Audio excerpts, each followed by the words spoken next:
She was the first of the 6 wives of Henry VII. Catherine of Aragon was the daughter of the Catholic monarchs of Spain. She married Enrica's brother, Arturo, becoming Princess of Wales.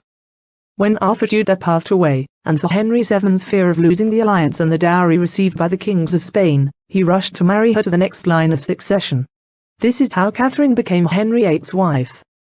Catherine became pregnant 6 times, but only one daughter survived, Princess Mary I of England.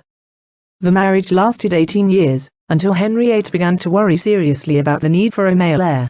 Pope Clement VII, before Catherine's refusal and pressure from her nephew, Carlos V, refused to offer this nullity. He died on January 7, 1536 at the age of 50, in Kimbolton Castle, being buried in Peterborough Abbey. Anne Boleyn was the second wife of Henry VIII. The king met her when Anne was one of Catherine Aragon's ladies in company. Henry VIII proposed to her in 1527 and married in 1533 when she was pregnant, followed in that same year by her coronation as queen. After giving birth to a girl instead of a boy, she was falsely accused and imprisoned for adultery with the intention of giving the king a reason to divorce and be able to have with another woman the opportunity to give an heir to the throne.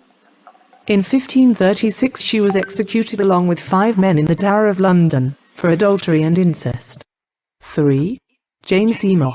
Jane Seymour, the only wife of Henry VIII who could give the long-awaited son and male heir. He had belonged to the court serving as an assistant to Catherine of Aragon, arousing the interest of the king. He married Henry VIII in May 1536. She gave birth to Prince Edward on October 12, 1537, dying just 12 days later. She is currently buried in Windsor Castle. End of marriage, death from infection after giving birth. 4. Anne de Claverise. Anne de Claverise married the king in January 1540. She is known as the Mare of Flanders. Henry VIII first saw her in a painting by Hans Holbein.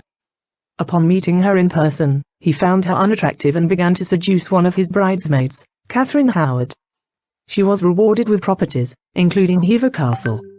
She received the title of Sister of the King due to the great friendship they later established. After 6 months of marriage the engagement was annulled.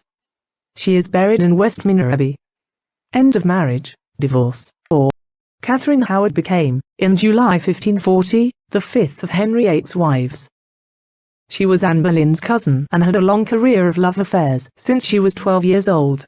She didn't feel satisfied in her marriage, and she began a relationship with his distant cousin Sir Thomas Culpeper, and she began to see other former lovers. A love letter that she had written to Culpeper was discovered. The king, furious, ordered to stop her and take her to the Tower of London. December 10, 1541, Culpeper and a lover prior to her marriage to Henry of Catherine, Francis Derham, were executed. Catherine was executed on February 13, 1542, accused of adultery and treason. Catherine Parr was the last of Henry VIII's 6 wives. She had 3 children with Henry VIII: Mary, Elizabeth and Edward. She had 4 husbands in total, of which Henry VIII was the 3rd. She married him in July 1543. After the death of the king she married Thomas Seymour.